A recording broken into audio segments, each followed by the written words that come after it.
तो दोस्तों एक और मनी हिस्ट की बेहतरीन सीरीज़ हमें देखने को मिल रही है इस सप्ताह, जिसका टाइटल मैं आपको बताऊँ Berlin and the lady with in any ermine नाम की ये एक बेहतरीन सीरीज जिसका सेक्शन 2 हमें देखने को मिला है। जी हाँ दोस्तों, लोगों में इसका बहुत ही क्रेज़ है। बाकी लोगों द्वारा स्क्वाड गेम की जो यानी नई सीरीज़ के बाद इस सीरीज़ का मनी हिस्ट का भी एक तरह से बहुत ही बेहतरीन क्रेज़ रहा था। नया जो सेक्शन बर्लिन का आया था उसे भी लोगों ने बड़ा प्यार दिया। उसी के बाद हमें ये नई सीरीज़ देखने को मिली है जो कि हाल ही में रिलीज़ हुई है।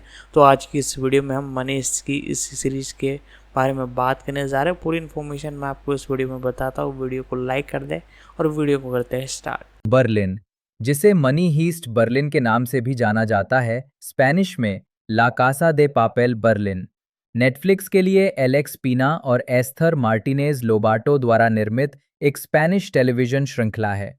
मनी हीस्ट की प्रीक्वल मूल श्रृंखला के पहले 2 सीजन की घटनाओं से पहले एंड्रेस डी फोनोलोसा उर्फ बर्लिन के जीवन पर केंद्रित है। इसमें Pedro Alonso, Michelle Jenner, Tristán Ulloa, Begoña Vargas और जूलियो पेना फर्नांडीज ने अभिनय किया है।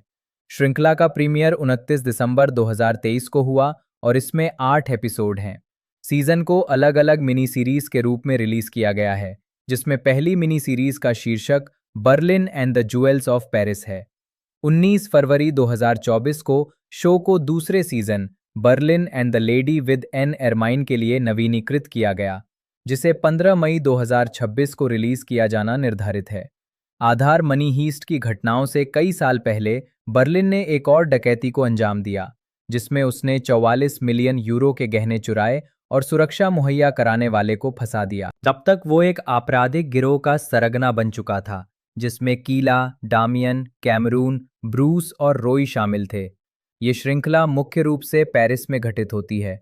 मामला तब और पेचीदा हो जाता है जब फंसाए जाने वाले पीड़ित की जासूसी करते समय उसे पीड़ित की पत्नी से प्यार हो जाता है।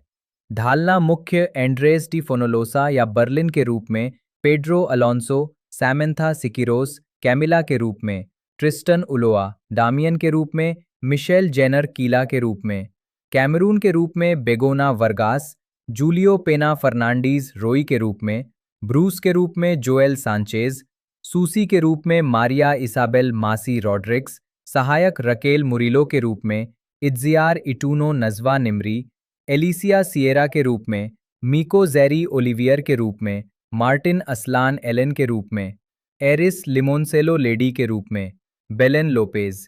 एपिसोड श्रृंखला सीजन का शीर्षक एपिसोड मूल रूप से जारी किया गया एक बर्लिन और पेरिस के रत्न 8-29 दिसंबर 2023, 2 बर्लिन और अरमाइन वाली महिला 8-15 मई 2026, सीजन 1 बर्लिन और पेरिस के रत्न 2023 नहीं, शीर्षक निर्देशक द्वारा लिखित, मूल रिलीज तिथि 1 the energy of love, La Energía del Amor, Albert Pintó, David Barrocal, Geoffrey Cowper, Álex Pina, Esther Martínez, Lobato, David Barrocal, David Oliva, 29 दिसंबर 2023। तो एंकर और Lobo, El Ancla y el Lobo, Albert Pintó, David Barrocal, Geoffrey Cowper, Álex Pina, Esther Martínez, Lobato, David Barrocal, David Oliva, 29 दिसंबर 2023। 3 भ्रूण का पूरा घर, poker दी भ्रूण, David Barrocal, Albert Pintó, Geoffrey Cowper, Álex Pina, Esther Martínez, Lobato, David Barrocal, David Oliva, 29 दिसंबर 2023। 4 an aquarium on your back, Un Acuario en la Espalda, Geoffrey Cowper, Albert Pintó, David Barrocal, Álex Pina, Esther Martínez, Lobato, David Barrocal, David Oliva, 29 दिसंबर 2023। 5 after love, प्यार के बाद, Albert Pintó, David Barrocal, Geoffrey Cowper, Álex Pina, Esther Martínez, Lobato, David Barrocal, David Oliva, Lorena G Maldonado, 29 दिसंबर 2023। 6 नींबू की रात, La Noche de los Limones, David Barrocal, Albert Pintó, Geoffrey Cowper, Álex Pina, Esther Martínez, Lobato, David Oliva, Lorena G Maldonado, Luis Garrido, 29 दिसंबर 2023।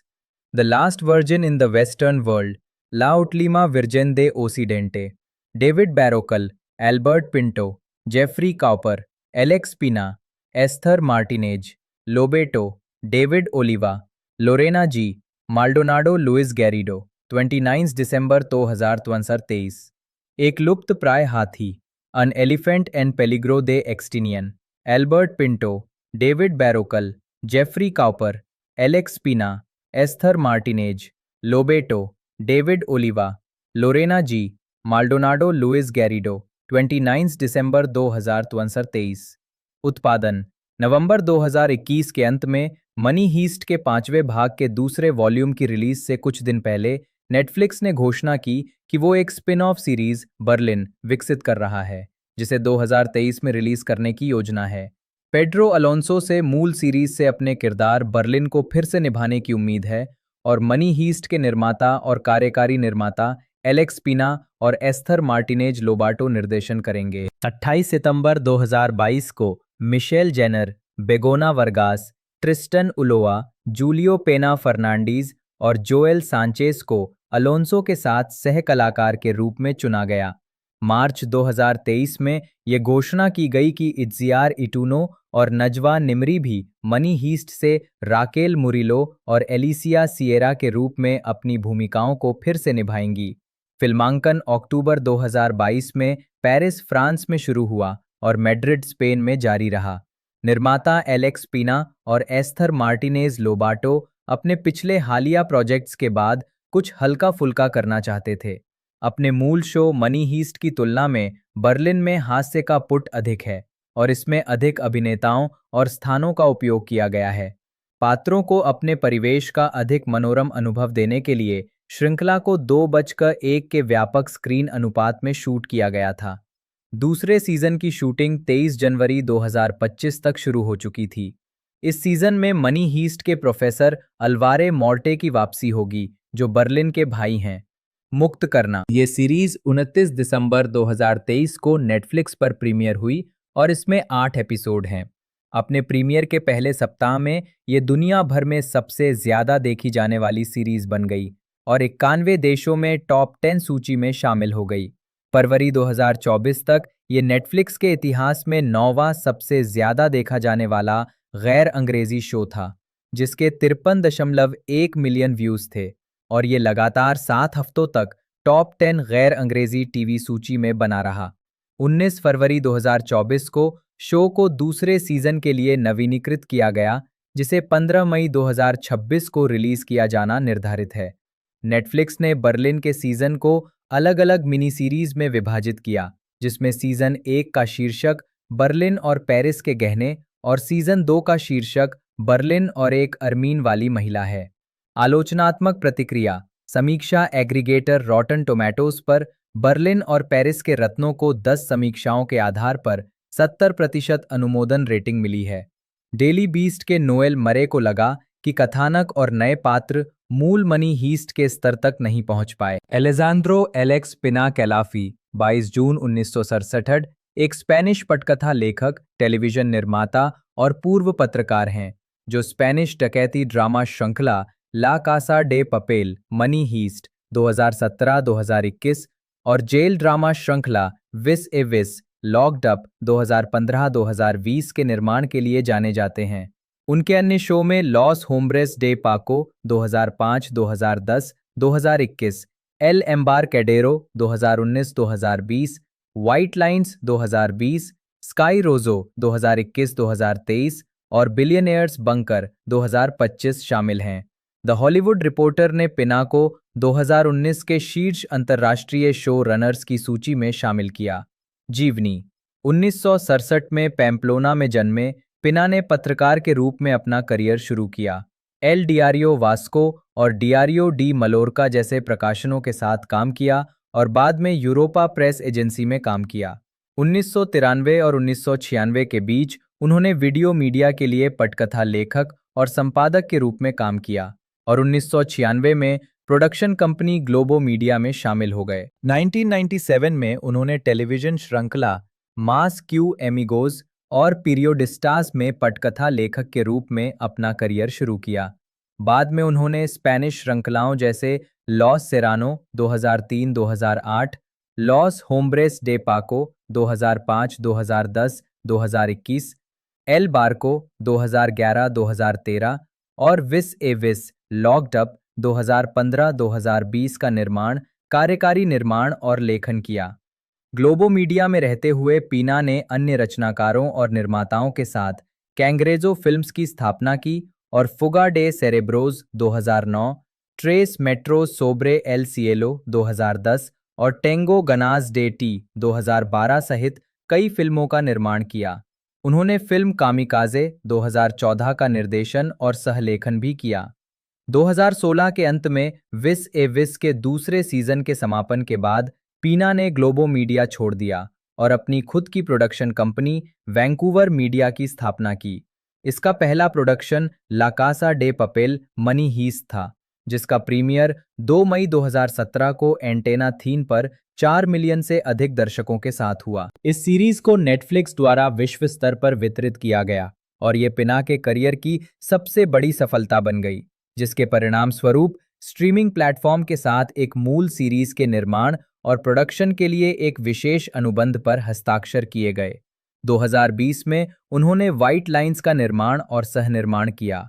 उन्होंने Esther Martinez लोबाटो के साथ मिलकर television series sky रोजो 2021-2013 और बर्लिन 2023 वर्तमान का सहनिर्माण और निर्माण भी किया, जो मनी हीस्ट का एक प्रीक्वल स्पिन ऑफ है। फिल्मोग्राफी वर्ष शीर्षक, निदेशक, लेखक, निर्माता नोट्स 2009, फुगा डे सेरेब्रोस नहीं हाँ, कार्यकारिणी 2010, अत्रेस मेट्रो सोब्रे एल सिएलो नहीं नहीं हाँ, गीतकार भी ए राज डेल सिएलो 2011, फुगा डे सेरेब्रोस 2 नहीं हाँ हाँ 2012, मैं तुम्हें चाहता हूँ नहीं नहीं हाँ 2014, आत्मघाती हाँ हाँ हाँ। इसके अलावा गीतकार ला रुसिया और करादीजिस्तान लिब्रे। टेलीविजन वर्ष शीर्षक, निर्माता, लेखक, कार्यकारी निर्माता, निदेशक नोट्स 1997-1998, मास के अमीगोज नहीं हाँ नहीं नहीं 10 एपिसोड लिखे। 1998-2002 पीरियोडिस्ता नहीं हाँ हाँ नहीं 55 एपिसोड लिखे। 2003-2008 लॉस सेरानो हाँ हाँ हाँ अमान्य 146 एपिसोड।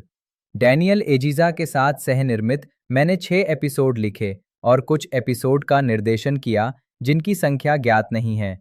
2005-2010 लॉस होम्ब्रेस डे पाको हाँ हाँ हाँ हाँ 118 एपिसोड। डैनियल एजिजा के साथ सह-निर्मित मैंने 12 एपिसोड लिखे और एक का सह-निर्देशन किया। 2011-2013 एल बार्को हाँ हाँ हाँ नहीं 41 एपिसोड। इवान एस्कोबार के साथ सह-निर्मित। 2014 बिएनवेनिदोस अल लोलिता हाँ हाँ हाँ नहीं टीवी लघु श्रृंखला। फर्नांडो गोंजालेज मोलिना और एस्थर मार्टिनेज के साथ सह-निर्मित। 2015-2016 विस ए विस हाँ हाँ हाँ नहीं इवान एस्कोबार और एस्थर मार्टिनेज लोबेटो के साथ सह-निर्मित। 2017-2021 ला कासा डे पपेल हाँ हाँ हाँ नहीं 41 एपिसोड, 33 एपिसोड लिखे। 2019-2020 एल एम्बारकेडेरो हाँ हाँ हाँ नहीं 16 एपिसोड, एस्थर मार्टिनेज लोबाटो के साथ सह-निर्मित। पेड्रो गोंजालेज अलोंसो जन्म 21 जून 1971, एक स्पेनिश अभिनेता, लेखक और कलाकार हैं। वे स्पेनिश डकैती श्रृंखला मनी हीस्ट, ला कासा डे पपेल और इसके स्पिन ऑफ बर्लिन में एंड्रेस बर्लिन डी फोनोलोसा की भूमिका और ऐतिहासिक ड्रामा श्रृंखला ग्रैंड होटल में डिएगो मुर्किया की भूमिका के लिए सबसे ज्यादा जाने जाते हैं। प्रारंभिक जीवन। पेड्रो गोंजालेज अलोंसो का जन्म स्पेन के वीगो में हुआ था। उन्होंने मैड्रिड के royal school of dramatic arts RESAD में अध्ययन किया और 1992 में स्नातक की उपाधि प्राप्त की। साथ ही Teatro de la Danza dance theatre में भी अध्ययन किया। वे एक लेखक और कलाकार भी हैं जो पेड्रो अलोंसो ओचोरो नाम से अपनी रचनाएं प्रकाशित करते हैं। आजीविका। अलोंसो गैलिसिया में स्थानीय स्तर पर रियाज पैक्सास 2003-2005, मारिदोस ई मुलेरेज 2006-2008, पाद्रे कैसारेज 2008-2015 और गोंडर 2009 में अपने अभिनय के लिए और राष्ट्रीय स्तर पर ऐतिहासिक ड्रामा ग्रैंड होटल में डिएगो मुर्किया एड्रियन वेरा सेलेंडे जैसे किरदारों को निभाने के लिए जाने जाते हैं। उन्होंने अपराध ड्रामा श्रृंखला मनी हीस्ट, ला कासा डे पपेल में एंड्रेस बर्लिन डी फोनोलोसा की भूमिका निभाई, जो 2017 में एंटेना 3 पर प्रसारित हुई और बाद में नेटफ्लिक्स पर भी प्रसारित हुई।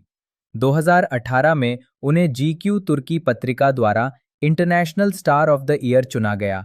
उन्होंने अमेज़न प्राइम वीडियो की लैटिन अमेरिका में पहली ड्रामा सीरीज डियाब्लो गार्डियन में सह अभिनय किया, जो मई 2018 में रिलीज हुई थी। 2019 में अलोंसो ने रहस्यमय thriller the silence of the Marsh में मुख्य भूमिका निभाई। उन्होंने इसी नाम की एक स्पिन ऑफ सीरीज में बर्लिन की अपनी भूमिका को दोहराया, जिसका प्रीमियर 2023 में हुआ। 2025 और 2026 में अलोंसो अल्फा रोमियो जूनियर की लर्न टू लव अगेन विज्ञापन त्रयी में दिखाई दिए, जिसमें सेल्समैन, कुओरे मैटो और इंटेरोगेशन शामिल हैं। निजी जीवन। अलोंसो पेरिस की सम्मोहन चिकित्सक और कलाकार तातियाना डिजॉर्डजेविक के साथ रिश्ते में हैं। पिछली शादी से उनकी एक बेटी भी है। वो दोनों हाथों से काम कर सकते हैं और स्पेनिश, गैलिशियन, कैटलन और अंग्रेजी बोलते हैं। फिल्मोग्राफी पतली परत वर्ष शीर्षक भूमिका नोट्स 1995, आदतें लघु film 1996, Alma Gitana Antonio 1996, Tengo Una Casa Ferrari 1996, Paranoia Dixital लड़का लघु film 1997, Niño Nadie Álex 1997, Las Vacaciones de Clara Alan लघु film 1997, El Pliegue del Hipocampo Xavi लघु फिल्म 1998, अनिद्रा मिगुएल 2003 नवंबर, रक्षक 2005, एल कैलेंटिटो मार्कोस 2005, ला नोचे देल एर्मानो क्लब, पोर्टर 2010, अछारो भोजन Vladimir Torres 2010, तोदो लोके तू किएरास पेद्रो 2011, उन दिया नॉर्मल प्रोफेसर लघु फिल्म 2011, ओंदे एस्ता आ फेलिसिदादे रेमन 2012, ओ अपोस्टोलो यात्री आवाज 2013, मल्दीतो लूनेस राफा लघु फिल्म 2015, प्रतिकार कॉन्ट्रेरस आवाज 2015, ला प्लाया दे लॉस अहोगादोस मार्कोस वालवर्डे 2019, दलदल का सन्नाटा क्यू 2023, जागरूकता विसेंट टेलीविजन। मिशेल जेनर हुसन जन्म 14 सितंबर 1986 एक स्पेनिश अभिनेत्री हैं। वो टेलीविजन श्रृंखला लॉस होम्ब्रेस डे पाको में सारा की भूमिका के लिए स्पेन में लोकप्रिय हुईं। लाइव एक्शन प्रदर्शनों के अलावा उन्होंने एक आवाज अभिनेत्री के रूप में भी अपना करियर विकसित किया है। जीवनी। मिशेल जेनर 2007 में मिशेल जेनर हुसन का जन्म 14 सितंबर 1986 को बार्सिलोना, स्पेन में हुआ था। वो मिगुएल एंजेल जेनर रेडोंडो की बेटी हैं, जो अंग्रेजी मूल के एक स्पेनिश डबिंग अभिनेता हैं, और उनकी पत्नी मार्टिन हुसन एक फ्रांसीसी अभिनेत्री और म्यूजिक हॉल डांसर हैं। उनका एक बड़ा भाई डेविड जेनर हुसन भी है, जो डबिंग में विशेषज्ञता प्राप्त अभिनेता हैं। उन्होंने कंपनी एंड कंपनी स्कूल में थिएटर, गायन और नृत्य का अध्ययन किया और नैन्सी ट्यूनन अभिनय स्कूल में अभिनय का अध्ययन किया। आजीविका। अभिनय कैरियर। लॉस होम्ब्रेस डे पाको के कलाकारों के रूप में जुआन डिएगो, पाको टूस, पेपोन नीटो और ह्यूगो सिल्वा के साथ जेनर ने 2 साल की उम्र में ही टेलीविजन विज्ञापनों में काम करना शुरू कर दिया था। टेलीविजन में उनका पहला काम 2000 में प्रसारित टेलीविजन श्रृंखला एल कोर डे ला सिउटाट में था, जिसमें उन्होंने एलिसिया की भूमिका निभाई थी। उन्होंने फेलिप वेगा द्वारा निर्देशित 2004 की फिल्म नूबेस डे वेरानो में नतालिया की भूमिका निभाई। उन्होंने 2005 से 2010 तक कॉमेडी टेलीविजन श्रृंखला लॉस होम्ब्रेस डे पाको में सारा मिरांडा के रूप में काम किया। अभिनेत्री 2009 में रूबेन अलोंसो द्वारा निर्देशित फिल्म इंटिमोस वाई एक्स्ट्राओस और जेवियर रुइज काल्डेरा द्वारा निर्देशित कॉमेडी फिल्म स्पेनिश मूवी में भी दिखाई दी। उन्होंने 2011 में 2 फिल्मों में अभिनय किया, जिनमें से पहली फिल्म डोंट बी अफ्रेड थी, जिसका निर्देशन मॉन्टक्सो आर्मेंडरीज ने किया था, जिसमें उन्होंने सिल्विया की भूमिका निभाई थी, जो एक ऐसी किरदार थी जिसके साथ बचपन में उसके पिता ने दुर्व्यवहार किया था। अभिनेत्री ने अपनी भूमिका का अध्ययन करने के लिए बाल शोषण के पीड़ितों से बात की। जेनर ने उसी वर्ष नाचो विगालोंडो द्वारा निर्देशित विज्ञान कथा कॉमेडी फिल्म एक्स्ट्रे टेरेस्ट्रियल में भी अभिनय किया, जिसमें उन्होंने जूलिया की भूमिका निभाई, जो मैड्रिड में एक एलियन आक्रमण के दौरान एक प्रेम चतुर्भुज में फंस जाती है। उन्होंने 2012 में टेलीविजन एस्पानियोला के ऐतिहासिक ड्रामा टेलीविजन श्रृंखला इसाबेल में कैस्टिले की रानी इसाबेला प्रथम की मुख्य भूमिका निभाई। Voice acting career. जेनर ने 6 साल की उम्र में अपने वॉइस एक्टिंग करियर की शुरुआत की। उनके कामों में कैटलन और स्पेनिश में पहली 4 हैरी पॉटर फिल्मों में हरमियोनी ग्रेंजर और इतालवी फिल्म लाइफ इज़ ब्यूटीफुल में जियोसुए शामिल हैं। उन्होंने PlayStation 3 video game heavy rain के मुख्य किरदार को भी डब किया। उन्होंने cartoon network mini series over the garden wall के स्पेनिश डब में बीट्रिस को आवाज दी। उन्होंने PS4 के लिए होराइजन ज़ीरो डॉन 2017 में एलोए को डब किया और उन्होंने DLC Horizon Zero Dawn the Frozen Wilds में अपनी भूमिका दोहराई। निजी जीवन। 2012 से 2023 तक वो dog trainer Xavier Garcia Gonzalez के साथ रिश्ते में थीं। मिशेल और जेवियर का एक बच्चा है, ह्यूगो गार्सिया जेनर, जिसका जन्म जुलाई 2019 में हुआ था। फिल्मोग्राफी। लाइव एक्शन कार्य टेलीविजन श्रृंखला वर्ष शीर्षक भूमिका नोट्स। संदर्भ 2001 एल कॉर दे ला सिउतात एलिसिया। 2005-10 2021 लॉस ओम्ब्रेस दे पाको सारा मिरांडा। 2010 तोदास लास मुखेरेस एक पर 2012-14 इसाबेल इसाबेल 2014 क्वेंता में उन क्वेंतो Miranda 2015 El Ministerio del Tiempo Isabel 2018 La Catedral del Mar cathedral of the sea Mar Estañol El Continental Andrea Abascal 2021 La Cocinera de Castamar the cook of Castamar Clara Belmonte 2022 Los Herederos de la Tierra भूमि के उत्तराधिकारी मार एस्टानियोल 2023 तू ताम्बियन लोहरियास Elisa Peña 2032 वर्तमान La Casa de Papel Berlin money heist Berlin कीला मुख्य television film में वर्ष शीर्षक भूमिका नेटवर्क 2003 मेज एनला दे लेस एस्ट्रेलेस कार्मेटा टीवी 3 2010 इनोसेंटेस सोनिया टेलेसिंको ला प्रिंसेसा दे एबोली एना दे ऑस्ट्रिया एंटेना 3 बेगोना वर्गास जन्म 18 दिसंबर 1999 एक स्पेनिश अभिनेत्री और नर्तकी हैं। जीवनी। बेगोना वर्गास का जन्म 18 दिसंबर 1999 को मैड्रिड में हुआ था। 10 वर्ष की आयु में उन्होंने लोचेस के एक नृत्य विद्यालय में पढ़ाई शुरू की, जिसके बाद उन्होंने अभिनय कौशल को भी निखारना शुरू किया। वर्गास ने सेंट्रो मेडिको में अतिथि भूमिका निभाकर टेलीविजन पर पदार्पण किया और पकीता सालास में भी अभिनय किया, लेकिन उन्हें ला ओत्रा मिरादा में अपनी टेलीविजन करियर की सफलता मिली। इसके बाद उन्हें बोका नॉर्ते और हाई सीज में मुख्य भूमिकाएं मिलीं। उन्होंने 2020 की हॉरर फिल्म 32 मलासना स्ट्रीट में अभिनय के साथ फीचर फिल्म में पदार्पण किया। 2020 में वो डैनियल मोनजोन की आउटलॉज, जिसमें उन्होंने मार्कोस रुइज और चेचू साल्गाडो के साथ अभिनय किया, और डैनियल कैल्पारसोरो की सेंटोरो, जिसमें उन्होंने कार्लोस बार्डेम और एलेक्स मॉन्नर के साथ अभिनय किया, की कास्ट में शामिल हुईं। 2020 में वो नेटफ्लिक्स श्रृंखला वेलकम टू ईडन और मूवीस्टार प्लस फंतासी श्रृंखला पैराडाइज के दूसरे सीजन के कलाकारों में शामिल हुईं। जूलियो पेना फर्नांडीज जन्म 15 जुलाई 2000 एक स्पेनिश अभिनेता और गायक हैं जो डिज्नी चैनल की मूल श्रृंखला बिया में मैनुअल गुटीरेज क्वेमोला के रूप में, Netflix film through my window में एरेज हिडाल्गो के रूप में और 2025 की फिल्म द कैप्टिव में मिगुएल दी सर्वेंट्स के रूप में अपनी भूमिका के लिए जाने जाते हैं। जीवन और करियर। किसी जीवित व्यक्ति की जीवनी के इस भाग को सत्यापन के लिए अतिरिक्त संदर्भों की आवश्यकता है। कृपया विश्वसनीय स्रोत जोड़कर सहायता करें। जीवित व्यक्तियों के बारे में विवादित सामग्री जो बिना स्रोत के या अपर्याप्त स्रोतों से प्राप्त की गई हो, उसे लेख और उसके चर्चा पृष्ठ से तुरंत हटा दिया जाना चाहिए, विशेषकर यदि वह मानहानिकारक हो। स्रोत खोजें। जूलियो पेना फर्नांडीज, समाचार, अखबार, किताबें, विद्वान, JSTOR, सितंबर 2022। जाने कि इस संदेश को कब और कैसे हटाना है। जूलियो पेना का जन्म 15 जुलाई 2000 को स्पेन के सैन सेबेस्टियन में हुआ था।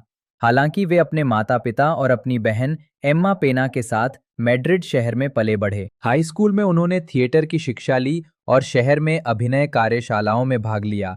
इसके अलावा पेना ने 9 साल तक पियानो की शिक्षा भी ली। 2012 से वो कई नाटकों में दिखाई दिए हैं, जैसे the nightmare before Christmas 2012, Miles Gloriosus 2013, Spamalot 2014, Mamma Mia 2015 और लॉस पेलोपिडास 2016। इसके अलावा उन्होंने आर्केडिया थिएटर में Alice in Wonderland 2017, corpse bride 2018 और मॉलिन रूज 2018 जैसे संगीत नाटकों में मुख्य भूमिका निभाई है। 2018 में उन्हें डिज्नी चैनल की ओरिजिनल सीरीज बिया में मैनुअल गुटियरेस की भूमिका के लिए चुना गया। उन्हें ये भूमिका तब मिली जब वे मैड्रिड के जाना थिएटर स्कूल में थे और सीरीज के निर्माताओं ने अभिनेता के चयन के लिए ऑडिशन लिया। हालांकि पहले तो वे ये भूमिका करने के लिए अनिच्छुक थे, लेकिन अंतिम परीक्षा पास करने के बाद उन्हें काम पर रख लिया गया और वे ब्यूनस आयर्स चले गए। अपने शानदार अभिनय के लिए उन्हें 2020 में किड्स चॉइस अवार्ड्स मैक्सिको में पसंदीदा टेलीविजन अभिनेता, 2021 में मोस्ट लिसेंड अवार्ड्स में वर्ष के सर्वश्रेष्ठ अभिनेता और ब्राजील में एसईसी अवार्ड्स में किशोर सीरीज में सर्वश्रेष्ठ अभिनेता के लिए नामांकित किया गया। 2021 में उन्होंने डिज्नी प्लस पर प्रसारित टेलीविजन स्पेशल बिया अ वर्ल्ड अपसाइड डाउन में भाग लिया। उसी वर्ष वे म्यूजिकल समथिंग रोटन में भी नजर आए, जिसका स्पेनिश में अनुवाद मार्कोस आर्बेक्स ने किया था और जिसका प्रीमियर मैड्रिड के एरापाइल्स थिएटर में हुआ था। जनवरी 2021 में उन्होंने स्पेनिश टेलीविजन श्रृंखला अकासियास अड़तियस में काम करना शुरू किया, जहां उन्होंने उसी वर्ष मई में श्रृंखला के अंत तक गुइलेर्मो सैक्रिस्टन की भूमिका निभाई। अप्रैल 2021 में नेटफ्लिक्स की एक मूल फिल्म थ्रू माई विंडो में उनके चयन की घोषणा की गई, जो इसी नाम के बेस्टसेलर उपन्यास पर आधारित है, जिसमें उन्होंने मुख्य नायक एरेस हिडाल्गो की भूमिका निभाई। कुछ महीनों बाद उन्होंने एताना के गीत बर्लिन के संगीत वीडियो में एताना मिगुएल के प्रेमी की भूमिका निभाई। वे राउल बेरांको द्वारा लिखित और जैकोबो मुनोज द्वारा निर्देशित नाटक एम्ब्रागुए की मुख्य कास्ट का हिस्सा थे। 2025 में उन्होंने अलेजांद्रो अमेनाबार की स्पेनिश भाषा की फिल्म द कैप्टिव एल कॉटिवो में अभिनय किया, जो मिगुएल डी सर्वेंट्स के एल्जियर्स में 5 साल के बंदी जीवन पर आधारित थी। फिल्म को 2025 की सबसे बड़ी स्पेनिश फिल्मों में से एक और पहली फिल्म बताया गया, जिसमें उन्होंने व्यापक अंतर्राष्ट्रीय दर्शकों के सामने अभिनय किया। Berlin, Andrés de Fonollosa. Netflix series money heist और इसके प्रीक्वल स्पिन ऑफ बर्लिन में एक काल्पनिक चरित्र है जिसे पेड्रो अलोंसो द्वारा चित्रित किया गया है। एक लाइलाज बीमारी से ग्रंथ लैर्सेनिस्ट, ज्वेलरी थीफ और क्रैकमैन, वो प्रोफेसर का सेकंड इन कमांड और भाई है। चरित्र जीवनी भाग 1 में पुलिस को पता चलता है कि बर्लिन का असली नाम एंड्रेस डी फोनोलोसा है और वो लाइलाज बीमारी से ग्रसित है।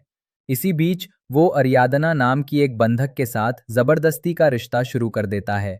भाग 2 के आखिरी क्षणों में बर्लिन गिरोह को भागने में मदद करने के लिए खुद को कुर्बान कर देता है और पुलिस की गोलीबारी में मारा जाता है। उसकी मृत्यु के बावजूद भाग 3 में कई साल पहले के फ्लैशबैक के माध्यम से उसकी मुख्य भूमिका दिखाई देती है, जिसमें स्पेन बैंक की डकैती की उसकी मूल योजना और तातियाना नाम की महिला से उसकी शादी को दिखाया गया है। बर्लिन स्पेनिश के अलावा अंग्रेजी, इतालवी और पुर्तगाली सहित अन्य भाषाओं में भी निपुण दिखाई देता है। निस्रपण। लावोस डे गैलिसिया ने बर्लिन को एक ठंडा, सम्मोहक, परिष्कृत और परेशान करने वाला चरित्र, गंभीर सहानुभूति समस्याओं वाला एक कट्टर मर्दाना, एक सफेद पोश चोर जो अपने सहयोगियों से नफरत करता है और उन्हें हीन समझता है, के रूप में चित्रित किया। एल पेस की जोआना ओलिवेरा ने भाग 1 और 2 में बर्लिन को घृणित और एक घमंडी, स्त्रीद्वेषी और थोड़ा क्रूर बताया, जिसकी तुलना ला वैनगार्डिया ने भाग 3 में फ्लैशबैक में चरित्र के चित्रण से की, जहां वो कहीं अधिक प्यार में और स्नेही दिखाई दिया। अभिनेता पेड्रो अलोंसो ने बर्लिन को एक ही समय में क्रूर, वीर और मजाकिया बताया।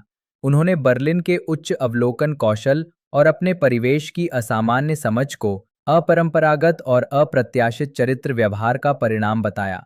हालांकि सहानुभूति रखने में सक्षम होने के बावजूद बर्लिन अक्सर इसे प्रदर्शित नहीं करता था और गहराई से मानवीय और गहराई से उत्साही था, जिससे दूसरों के साथ उसकी बातचीत में अराजकता पैदा होती थी। अलोंसो ने बर्लिन की लोकप्रियता का श्रेय चरित्र की जीने और हर पल का भरपूर आनंद लेने की इच्छा को दिया। जीवन को एक शानदार सपने की तरह जीना, बड़ी ईमानदारी के साथ परंपराओं और नैतिकता का पालन किए बिना।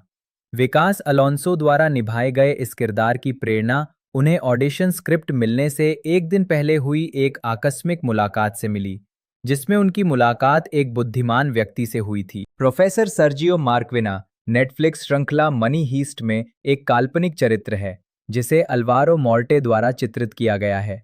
वो डकैती का मास्टरमाइंड है, जिसने समूह को इकट्ठा किया, साथ ही बर्लिन का लंबे समय से खोया हुआ भाई भी है। प्रोफेसर, जिसका असली नाम सर्जियो है, का जन्म सैन सेबेस्टियन में हुआ था और बचपन में बीमार रहने के कारण उसका अधिकांश समय अस्पतालों में ही बीता।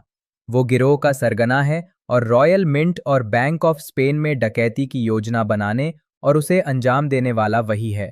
पहली डकैती का मकसद अपने पिता का बदला लेना था, जिसका मूल विचार उसी का था। उसके दादा ने इटली में फांसीवादियों के खिलाफ लड़ाई लड़ी थी। दोनों डकैतियों की योजनाओं के पीछे वही मास्टरमाइंड था। उसने रॉयल मिंट के बाहर छिपकर डकैती को नियंत्रित किया। प्रोफेसर को राकेल मुरिलो से प्यार हो जाता है, जो डकैती के मामले की जांच कर रही एक पुलिस अधिकारी है। साल्वाडोर साल्वा मार्टिन की झूठी पहचान के तहत वो रॉयल मिंट डकैती के मामले में नियुक्त मुख्य इंस्पेक्टर राकेल मुरिलो के करीब आने में कामयाब रहा और आखिरकार दोनों को प्यार हो गया। राकेल फिर लिस्बन नाम से गिरोह में शामिल हो जाती है। वो उसके साथ सोता है और जब उसकी मां को डकैती में उसकी संलिप्तता का पता चलता है तो वो उसे जहर देने की कोशिश करता है, लेकिन आखिरी क्षण में पीछे हट जाता है। वो उसकी कमजोर याददाश्त का फायदा उठाकर वॉइसमेल डिलीट कर देता है, जिसमें उसे बेनकाब करने वाली महत्वपूर्ण जानकारी थी। प्रोफेसर ने अपने जीवन के कई साल डकैती की सावधानीपूर्वक योजना बनाने में बिताए और उन पहलुओं को भी शामिल किया जिनके बारे में अधिकांश लोग सोचते भी नहीं। उसकी रणनीति पुलिस को कई बंद रास्तों पर ले जाना था, ताकि पैसे छापने और टीम के भागने के लिए अधिक समय मिल सके। निस्त्रपण एल मुंडो की एलेना पिटा ने इस किरदार को रहस्यमय बताया। अल्वारो मोर्टे ने कहा कि ये किरदार काम के प्रति जुनूनी था। उन्होंने प्रोफेसर की तुलना एल एम्बारकेडेरो में ऑस्कर की अपनी भूमिका से की और कहा कि दोनों किरदारों को राक्षस के रूप में चित्रित किया जाना था। उन्होंने कहा कि दर्शक इस किरदार से जुड़ाव महसूस करते हैं क्योंकि ये सहानुभूति जगाता है, और अगर दर्शक प्रोफेसर या ऑस्कर के साथ सहानुभूति नहीं रखते हैं तो श्रृंखला सफल नहीं होती। विकास के शुरुआती दौर में प्रोफेसर को श्रृंखला का कथावाचक बनाने का इरादा था। लेखक जेवियर गोमेज सेंटेंडर ने लेखन प्रक्रिया की तुलना प्रोफेसर के सोचने के तरीके से की।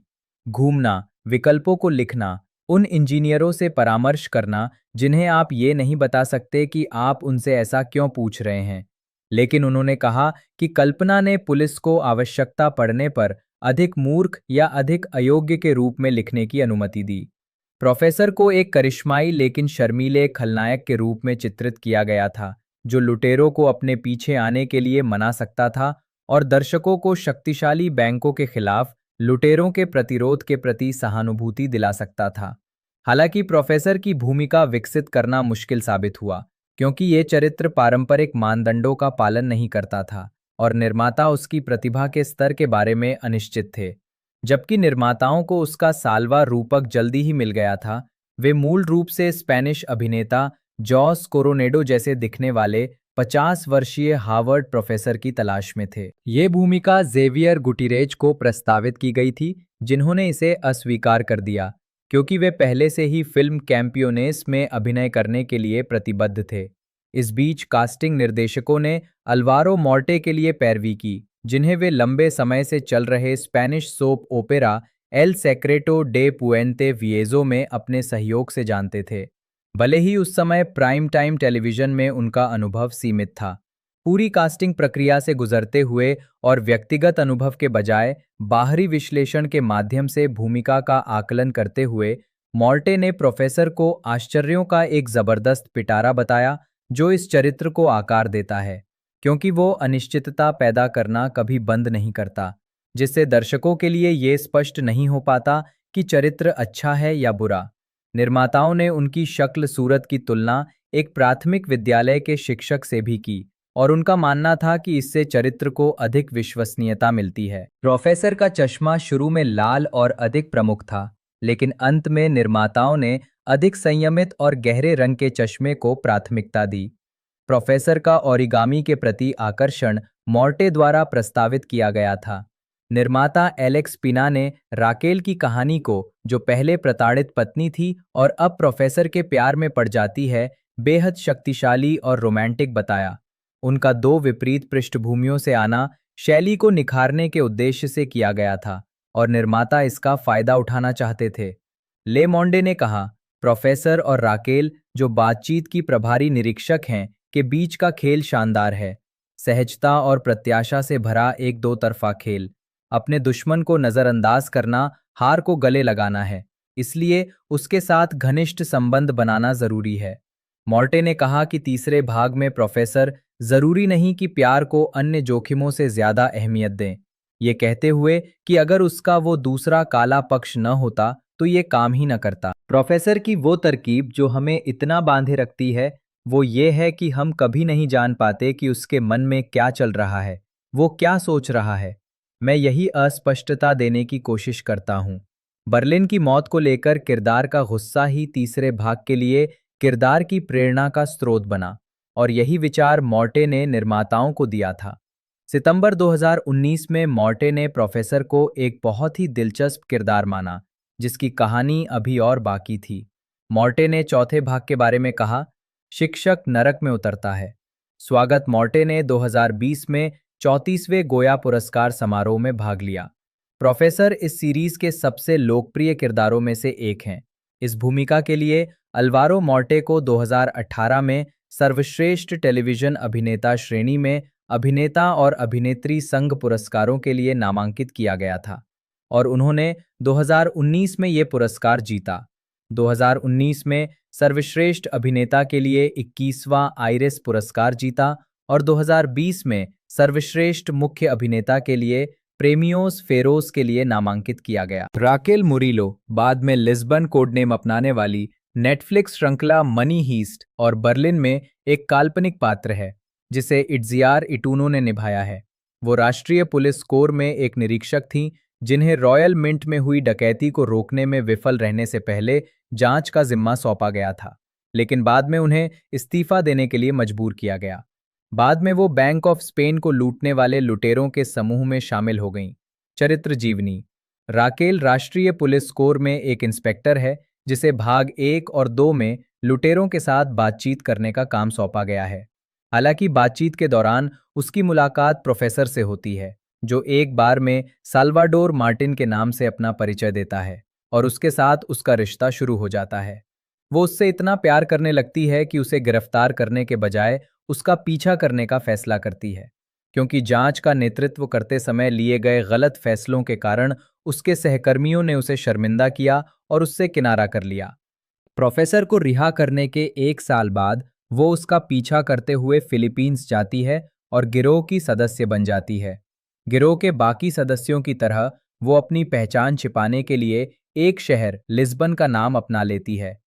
निस्रपण इटूनो ने राकेल को पुरुषों की दुनिया में एक मजबूत और शक्तिशाली महिला, लेकिन अपने निजी जीवन में संवेदनशील के रूप में वर्णित किया। उन्होंने the silence of the lamps के किरदार क्लैरिस स्टार्लिंग से प्रेरणा ली, जो एफबीआई की एक छात्रा है जिसका पारिवारिक जीवन अस्त व्यस्त है और जो एक अपराधी के प्रति सहानुभूति विकसित करती है। निर्माता एलेक्स पिना ने राकेल की कहानी को एक पूर्व शोषित पत्नी के रूप में देखा, जो प्रोफेसर के प्यार में पड़ जाती है। बहुत शक्तिशाली, बहुत रोमांटिक। उनका दो विपरीत पक्षों से आना शैली को बढ़ाने के लिए था और कुछ ऐसा था जिसका इसाबेल ऑर्डाज लुएंगो, जन्म 11 मार्च 1957, एक स्पेनिश अभिनेत्री हैं।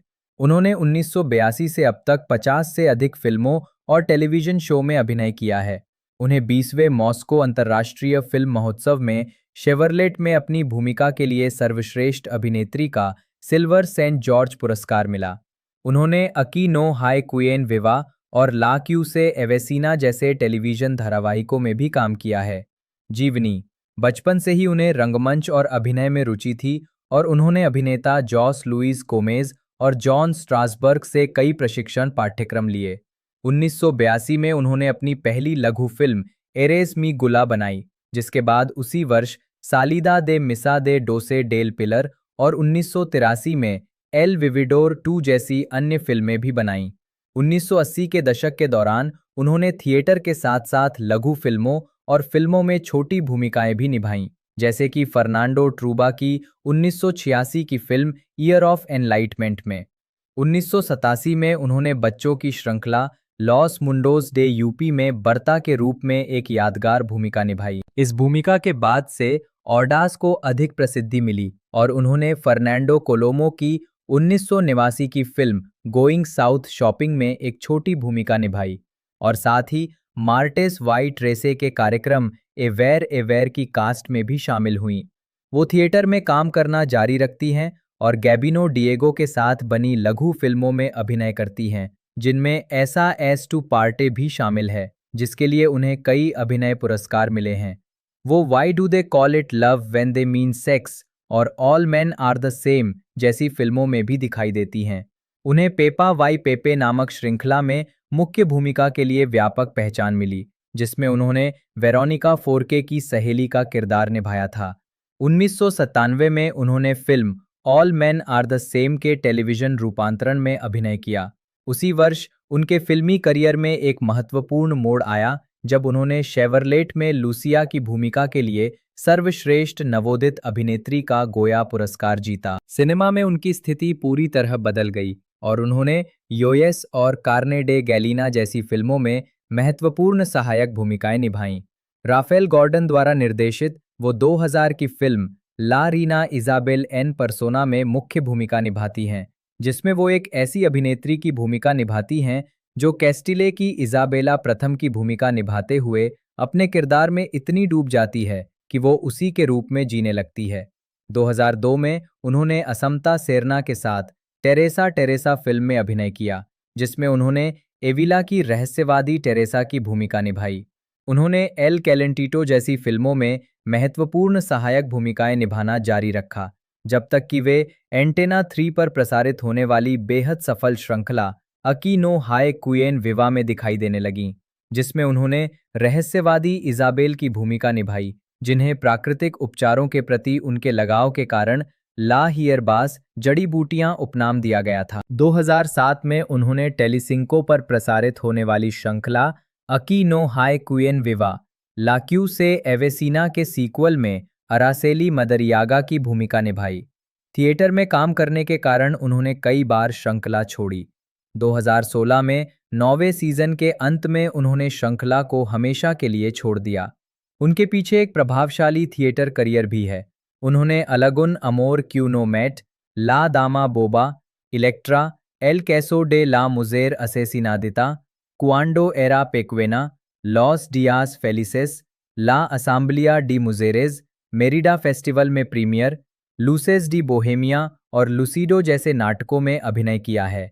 उन्होंने अपनी स्वयं की प्रस्तुतियों का भी मंचन किया है, जैसे कि एलिएंटो डे इक्विलिब्रिस्टा पालोमा पेड्रेरो के साथ मिलकर लिखी गई, नॉन्डास, पार्टिटूरा टीट्राल और हैप्पी डेज। ऑर्डास कई कविता संग्रहों के लेखक भी हैं, जैसे कि Flor de Alientos, breath flower, No Sé I don't know, Poemas de फिलिस्तीन, फिलिस्तीन की कविताएं, El Agua de la Lluvia Tiene Algo, rain water has something और La Geografía de tu Nombre, the geography of your name. साथ ही Huerga y द्वारा प्रकाशित लघु कहानी संग्रह डेस्पिडिडास फेयरवेल्स फिएरो। उन्होंने कैंसर सर्वाइवर के रूप में अपने अनुभव के बारे में एक किताब भी लिखी है, La Vida en Otra Parte, life elsewhere, 2024। Nuria González, जन्म 16 मई 1962, एक स्पेनिश अभिनेत्री हैं। वो Manos a la Obra, Los Serrano और फिसिका ओ क्विमिका जैसी श्रृंखलाओं में अपने प्रदर्शन के लिए टेलीविजन दर्शकों के बीच लोकप्रिय हो गईं। जीवन और करियर। नूरिया गोंजालेस का जन्म 16 मई 1962 को मलागा में हुआ था। उन्होंने देर रात के show एस्टा नोचे क्रुजामोस L Mississippi transvestite Ramon के रूप में के साथ साथ मानोस एला ओबरा और लॉस सेरानो श्रृंखला में अभिनय करके स्पेन में टेलीविजन दर्शकों के बीच प्रारंभिक सार्वजनिक पहचान अर्जित की। उन्होंने एल बोटॉन साकारिनो श्रृंखला में भी अभिनय किया। अपने अभिनय करियर के अलावा गोंजालेज ने एक टेलीविजन प्रस्तुतकर्ता के रूप में भी काम किया है। उन्होंने गेम शो वीकेस्ट लिंक के स्पेनिश संस्करण की मेजबानी की, जिसे उन्होंने 2002 में पेशेवर मुद्दों और शारीरिक थकावट का हवाला देते हुए छोड़ दिया और इसके बजाय थिएटर नाटक 5mujeres.com में अपने काम पर ध्यान केंद्रित किया, जिसका मंचन टीट्रो अल्कजार में किया गया था। उन्होंने एल क्लब डेला कॉमेडिया में एक स्टैंड अप कॉमेडियन के रूप में भी काम किया है। उन्हें मानोस आला ओब्रा अदेला और लॉस सेर्रानो कंदेला में अपनी भूमिकाओं को अचानक छोड़ने के फैसले के लिए जाना जाता है। साथ ही बाद में पिसिका और किमिका में भी, तीनों लोकप्रिय श्रृंखलाओं के चरम पर। उन्होंने 2006 में लॉस सेर्रानो छोड़ दिया। 2005 में गोंजालेज ने चूज गुटिरेस की फिल्म एल कालेंटिटो में एक सहायक भूमिका निभाई, जिसमें उन्होंने एंटोनिया की भूमिका निभाई, जो एक ट्रांसजेंडर महिला और बार की मालकिन थी। फिल्म में उनके काम के लिए उन्हें 8वें मलागा फिल्म महोत्सव में सर्वश्रेष्ठ नवोदित कलाकार का पुरस्कार मिला। उन्होंने नजवा निमरी और मारिया वाजाक्वेस के साथ इशियार बोलेन की फिल्म मता हरीज 2007 में अभिनय किया, जिसमें उन्होंने कार्मेन, एक निजी जासूस की भूमिका निभाई। उनके प्रदर्शन ने उन्हें सर्वश्रेष्ठ सहायक अभिनेत्री के लिए गोया पुरस्कार के लिए नामांकित किया। वो टेलीविजन पर लौटी और 2008 से 2010 तक किशोर ड्रामा श्रृंखला फिजिका ओ क्विमिका में क्लारा, उस हाई स्कूल की निदेशक जहां कहानी घटित होती है, की भूमिका निभाई। 2010 में उन्होंने मंच पर अपने मुख्य अभिनय पर ध्यान केंद्रित करने के लिए श्रृंखला छोड़ने का भी फैसला किया। हालांकि उन्होंने बाद में कुछ टेलीविजन कार्यों में भी अभिनय किया है, जिसमें सेनोराज डेल HAMPA के पहले सीजन और 30 कॉइन्स में उनके प्रदर्शन शामिल हैं। श्रृंखला शुरू होने से पहले का इतिहास। इसाबेला का जन्म 22 अप्रैल 1451 को कैस्टिलियन मैदान के हवादार इलाके में स्थित छोटे से शहर मैड्रिगल डे लास अल्टास टोरेस के एक साधारण महल में हुआ था। उनकी माता पुर्तगाल की इसाबेल 1428-1496 में स्पेन के राजा जुआन द्वितीय की दूसरी पत्नी थी। जिस महल में उनका जन्म हुआ था, उसे बाद में एक मठ में बदल दिया गया, जो अभी भी कार्यरत है। जिस कमरे में उनका जन्म हुआ था, उसे ननों द्वारा आयोजित महल के भ्रमण में आज भी देखा जा सकता है। इसाबेला के पिता जुआन द्वितीय का 22 जुलाई 1454 को निधन हो गया। इसाबेला के भाई अल्फोंसो 1453-1468 के जन्म के कुछ ही समय बाद सिंहासन इसाबेला के सौतेले भाई एनरिक चतुर्थ 1425-1474 को मिला। मां और दो बच्चों को मैड्रिगल से कुछ ही दूरी पर स्थित अरेवालो कस्बे के एक जर्जर महल में बहुत कम पेंशन पर भेज दिया गया, जहां इसाबेला 1454 से 1462 तक रहीं। महल आज भी मौजूद है और देखा जा सकता है। हालांकि इसाबेला के समय से इसमें बहुत बदलाव आ चुके हैं। इन वर्षों के बारे में बहुत कम जानकारी है, क्योंकि किसी ने नहीं सोचा था कि वो महत्वपूर्ण होंगी। निश्चित रूप से एक महान शासक तो बिल्कुल नहीं, और शायद इतिहास की सबसे महान महिला शासक भी नहीं। गरीब होने के बावजूद उन्होंने घुड़सवारी सीख ली, जो कई कुलीन महिलाओं को नहीं आती थी, और महल के आसपास के खेत इसके लिए बिल्कुल उपयुक्त थे। एविला से भेजे गए उनके शिक्षकों में गोंजालो चाकोन 1429-1507 भी थे, जो जीवन भर उनके सलाहकार बने रहे। वो पुर्तगाली, उनकी माँ पुर्तगाली थीं और स्पेनिश भाषाएं बोलती हुई बड़ी हुईं। इसी दौरान उनकी दोस्ती आरेवालो महल के गवर्नर की बेटी और जीवन भर की दोस्त बीट्रिज डी बोबाडिला 1440-1511 से भी हुई। बीट्रिज एक गहरे बालों वाली जोशीली महिला, कुछ मायनों में इसाबेला के बिल्कुल विपरीत थी, या शायद उसकी पूरक थी, जिसका रंग स्ट्रॉबेरी ब्लॉन्ड था, जो संभवतः उसकी अंग्रेज दादी कैथरीन ऑफ लैंकेस्टर 1373-1418 से मिला था। यहीं से श्रृंखला आगे बढ़ती है। ब्लू रे डीवीडी पर टिप्पणी। ब्लू रे संस्करण अनुशंसित के लिए बॉक्स पर रीजन बी लिखा है, जो यूरोप का क्षेत्र है। हालांकि ऐसा लगता है कि इसे वास्तव में रीजन फ्री बनाया गया था, क्योंकि ये अमेरिकी प्लेयर्स रीजन ए पर चलता है। मैंने अपना सेट स्पेन में खरीदा था, लेकिन इसे अमेज़न के माध्यम से अमेरिका में भी खरीदा जा सकता है। इंटरनेट पर कुछ एपिसोड के अंग्रेजी सबटाइटल वाले संस्करण उपलब्ध हैं, लेकिन उनकी गुणवत्ता कम है और उनमें बहुत सारे विज्ञापन हैं। श्रृंखला 1, 14 से 61, 1474। एपिसोड 1, रानी इसाबेल, 1461, 1464। कहानी को आगे बढ़ाते हुए रविवार 13 दिसंबर 1474 को उनके राज्याभिषेक पर आते हैं। फिर लगभग 1461 में आरेवालो में उनकी एक बच्ची के रूप में उनके जीवन पर प्रकाश डाला जाता है। इसके बाद लगभग 1462 में उन्हें दरबार में बुलाया जाता है और 1464 में उनके बालिग होने का जश्न मनाया जाता है। इसमें 1464 में पाचेको और टोलेडो के आर्क बिशप अल्फोंसो कैरिलो 1410-1482 द्वारा राजा हेनरी के खिलाफ तख्ता पलट के प्रयास की शुरुआत भी शामिल है। इसमें जुआना ला बेल्ट्रानेजा 1462-1530 का जन्म भी शामिल है। इसाबेला जुआना की धर्म माता हैं। मार्च 1464। एपिसोड 2, शादी की घंटियां, 1464-1465। जुआन पाचेको, मार्क्वेस ड विलेना, 1490-1474। टोलेडो के आर्क बिशप अल्फोंसो कैरिलो, 1410-1482 और अन्य लोगों द्वारा राजा हेनरी के विरुद्ध विद्रोह। अल्फोंसो का विवाह छोटी जुआना से तय हुआ और वो सिंहासन का उत्तराधिकारी बना 1464 और इसाबेला को पुर्तगाल के राजा को सौंप दिया गया। हेनरी की पत्नी जुआना और उसके भाई पुर्तगाल के राजा के बीच समझौता, जिसे उसने सार्वजनिक रूप से अस्वीकार कर दिया, अप्रैल 1464। कॉर्डोबा के गोंजालो 1453-1515 अल्फोंसो के अंगरक्षक बने। बाद में गोंजालो इतिहास के महानतम सेनापतियों में से एक बने। हेनरी के मित्र और संभवतः प्रेमी बेल्ट्रान डे ला कुएवा 1443-1492 को विद्रोहियों के साथ बातचीत के हिस्से के रूप में दूर भेज दिया गया, लेकिन बाद में उन्हें वापस बुला लिया गया। एविला में हेनरी का प्रतीकात्मक पदच्युति 6 जून 1465। अल्फोंसो उम्र 12 या 13 वर्ष को विद्रोहियों ने धोखे में ले लिया, जिन्होंने ये दिखावा किया कि वो असली राजा है। पाचेको ने हेनरी का अपहरण करने और बेल्ट्रान की हत्या करने की साजिश रची, लेकिन साजिश का पता चल गया और उसे नाकाम कर दिया गया। इसाबेला सेगोविया में अपने घर में बस गई। एपिसोड 3, समझौता, गृहयुद्ध और जुआन पाचेको के भाई डॉन पेड्रो गिरॉन पाचेको से इसाबेला का विवाह कराने का प्रयास। बीट्रिच के पिता चाहते हैं कि उसका विवाह एंड्रेस कैबरेरा से हो, जो राजकोष का रक्षक और एनरिक का उच्च अधिकारी था और बाद में इसाबेला का मित्र और सलाहकार बना। गृहयुद्ध गुट का नेतृत्व पाचेको और कैरिलो कर रहे थे। गृहयुद्ध को सुलझाने के लिए एनरिक के सलाहकारों ने इसाबेला का विवाह डॉन गिरॉन से कराने की योजना बनाई, जो उस समय स्पेन का सबसे बुरा व्यक्ति माना जाता था, पूरी तरह से अनैतिक और भ्रष्ट, हालांकि एक अच्छा योद्धा था।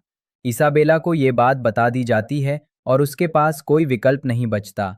गिरॉन उससे विवाह करने के लिए आ रहा होता है।